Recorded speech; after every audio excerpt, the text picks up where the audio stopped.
এই পবিত্র জায়গাতেই তো চোর ছেচররা বেশি থাকে। তার মানে আমার কথা আপনি বিশ্বাস করছেন না? শুনুন, বিজয় ঠাকুরকে পেলে আমি নিজেই আপনাকে খবর দিতাম। একটা চরিত্রহীন লম্পট, তার সঙ্গে আমার কোনো সম্পর্ক নেই।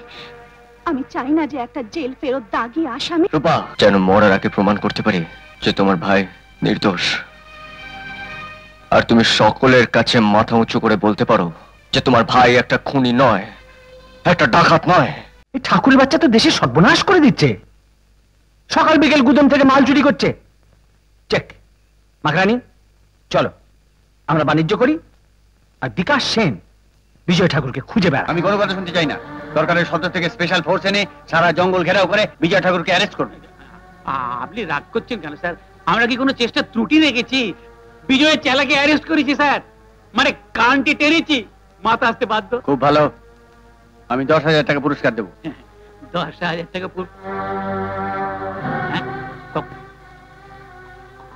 কত টাকা বললেন স্যার? 10,000 টাকা। বিজয়কে জীবিতই হোক মৃতই হোক, যে ধরে আনতে পারবে সেই ওই টাকাটা পাবে। আচ্ছা স্যার, যদি কোনো কারণে মৃত ধরি তাহলে ওই 10,000 তো? হ্যাঁ, তাহলে মৃতই আনবো। দেখি তুই কার সঙ্গে এলি? ও আমার সঙ্গে এসেছে। তোমার সঙ্গে মানে? বিজয়ের খোঁজে গায়ে গিয়েছিলাম তো। মা, তোমাকে অনেকবার বলেছি যে তুমি ও গায়ে যাবে না। ওর সঙ্গে আমাদের কোনো সম্পর্ক নেই। তোর না থাকতে পারে, আমার আছে। ছেলেটা জেল থেকে বেরিয়ে পালিয়ে পালিয়ে বেড়াচ্ছে।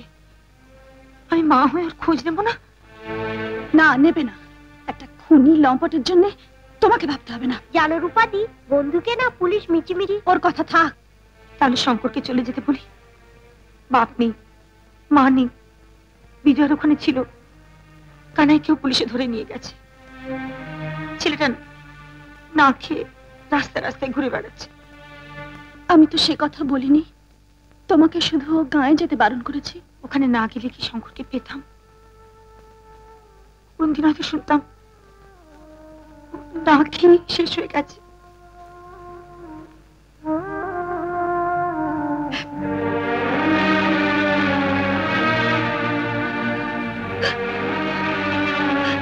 কোথায় ভেবেছিলাম এখানে যা হোক দু মুঠো খাবে, তোর কাছে লেখাপড়া শিখবে, আমাদের বাড়িতে থাকবে। থাকবেই তো, শুধু আমার ভাই হয়ে থাকবে।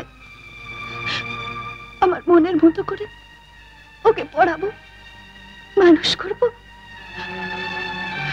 খুনি ডাকাতের ছায়া যেন ওর ওপর কোনোদিন না পড়ে, কোনোদিন না পড়ে। বন্ধু, আমি কেদের কাউকে খুন করিনি। তুমি এখন কোথায় থাকো বন্ধু? শীতলপুরের জঙ্গলে, ওই ভাঙা মন্দিরটায়। সে কি ওই সাপখোপের মধ্যে? তোমার ভয় করে না? না, আগে কেদার কাকার খুনিতে ধরে তারপর ফিরে আসবো। তুমি ভালো করে থেকো, হ্যাঁ? আর রূপাদিকে বলো না যে আমি এখানে আছি। না। চলে।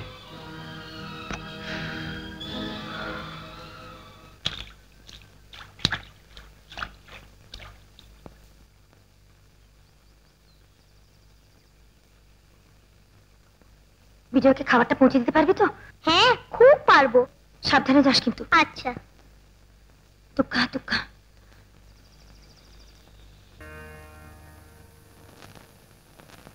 কাকিমা।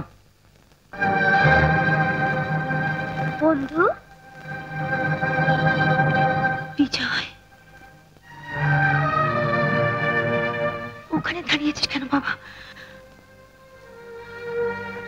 আমি পিছন দরজা খুলে দিচ্ছি, ভিতরে আয় বাবা।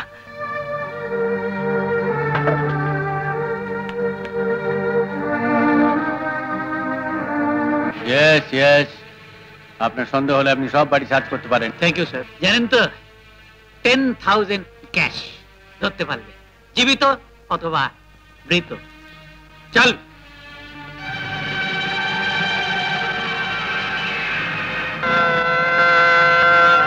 দেখি দরজায় তালা বন্ধ কেন? তালা খুলুন, তালা খুলুন, তালা খুলুন।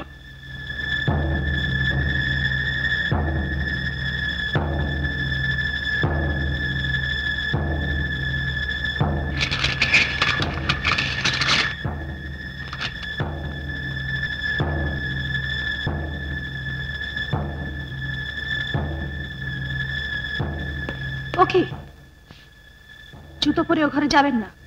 দেখছেন না ওটা ঠাকুর ঘর।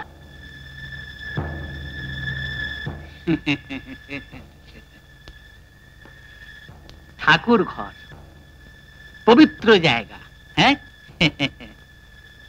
তো এই পবিত্র জায়গাতেই তো চোর ছেচররা বেশি থাকে।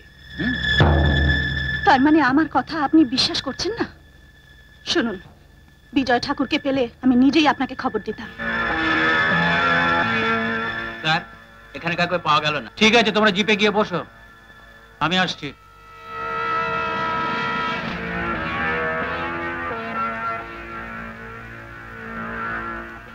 যা বললেন মনে রাখবে, বিজয় ঠাকুরকে পেলেই ধরিয়ে দেবেন।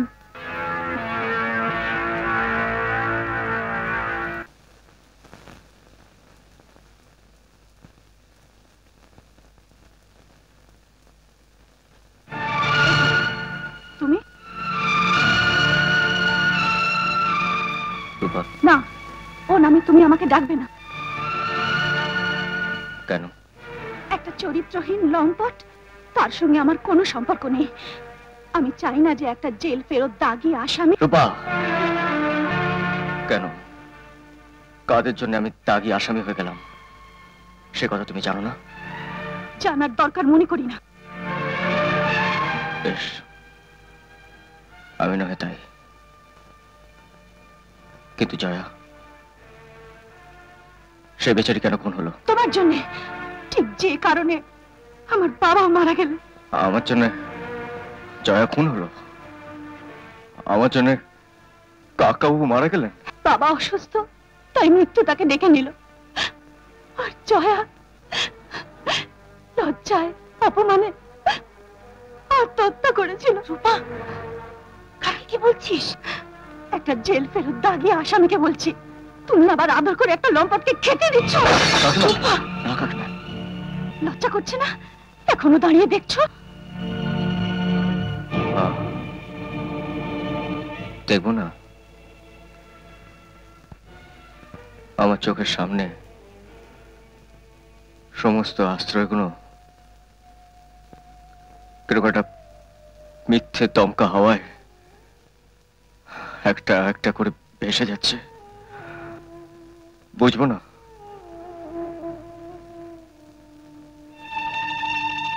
কোনো অপরাধ না করেও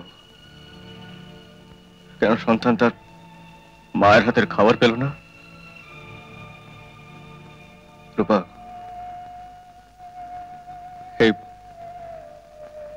এই আশ্রয় লোভে বড় স্বাদ ছিল বেঁচে থাকার।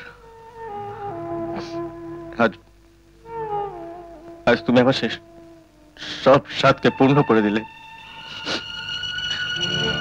বিজয়, তুই কি করলি? ওকে তুই তাড়িয়ে দিলি? আমি যা ভালো বুঝেছি তাই করেছি। দিদি, দিদিকে বাঁচিয়েছো বলে সুযোগ নিতে এসেছো? ভেবেছো আমি তোমায় ছেড়ে দেবো? খুনে শয়তান! কি করছো কি তুমি? আপনি ঠিকই করছেন স্যার। আপনার বাড়ি থেকে পুলিশ আমাকে এসে ধরলে আপনার ওই 10,000 টাকাও খরচা হবে না, আর আমার ওই অভিশপ্ত জীবনটাও শেষ হয়ে যাবে। এই অভিশাপ তুমি নিজে ডেকে এনেছো। আমি ডেকে এনেছি? আমার আমার ফুলের মতন বোনটা শেষ হয়ে গেল, তার মৃত্যুকে আমি ডেকে এনেছি।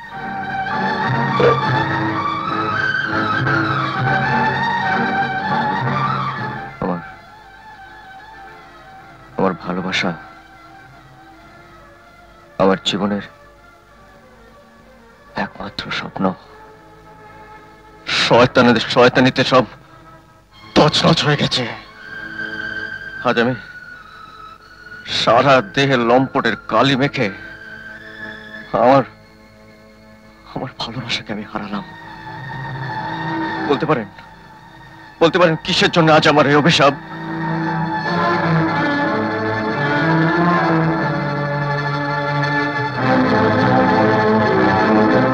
ভালোভাবে বাঁচার বড় স্বাদ ছিল।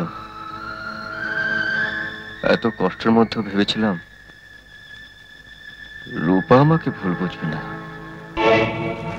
কি বলছো তুমি? ঠিকই বলছি। আমি শুধু তোর মা নই রূপা, আমি বিজয়ের মা। আমার ছেলে না খেয়ে উপোস করে ঘুরে বেড়াবে, আমি মা।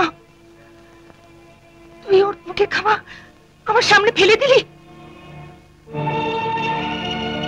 এখানকার খাওয়া আমার মুখে রুচবে না রূপা,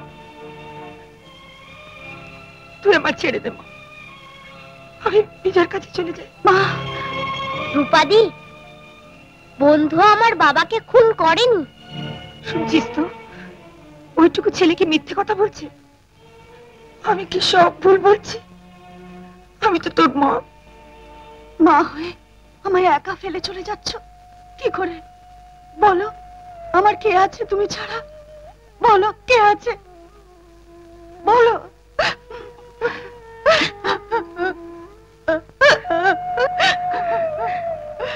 তাহলে আমার কথা শোন মা, আমার কথা শোন। তুমি পুলিশকে সব কথা বলনি কেন? পুলিশ যতদিন ওই গোবিন্দ দারোগা থাকবে ততদিন বিলাস দত্তই পুলিশ। মা বোনেদের লজ্জার বিপদের হাত থেকে তো সন্তান আর ভাই বাঁচায়। আমি ভুলিনি বিজয়, সেদিন কত বড় বিপদের হাত থেকে তুমি আমায় রক্ষা করেছিলে। আমার কত গর্ব যে তোমার মতো একটা ভাই পেয়েছি। দিদি, ছোটবেলায় বাবা মাকে হারিয়েছি। ছোট্ট একটা বোন ছিল, সেও চলে গেল। সেদিন তুমি যখন আমাকে ভাই বলে, বড় বোনের কোনো কর্তব্য তো আমি করতে পারিনি ভাই। আমি বড় অসহায়। আমি বুঝলেও অন্য কাউকে বোঝাতে পারছি না। আমার এই লজ্জার হাত থেকে একমাত্র তুমিই পারো আমাকে বাঁচাতে। কেঁদো না, কেঁদো না দিদি।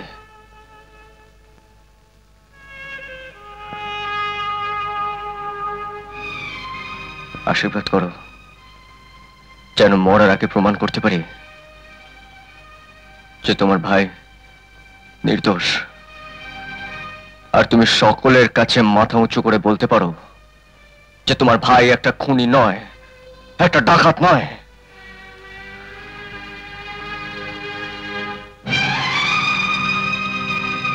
স্যার, আমার এই মাথাটার দাম 10,000 টাকা, আর টাকাটা আপনি গোবিন্দ দারোগার কাছে পাঠিয়ে দেবেন। চলি।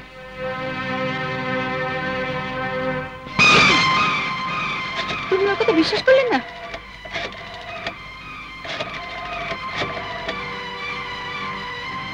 হ্যালো, আমি বিকাশ সেন বলছি।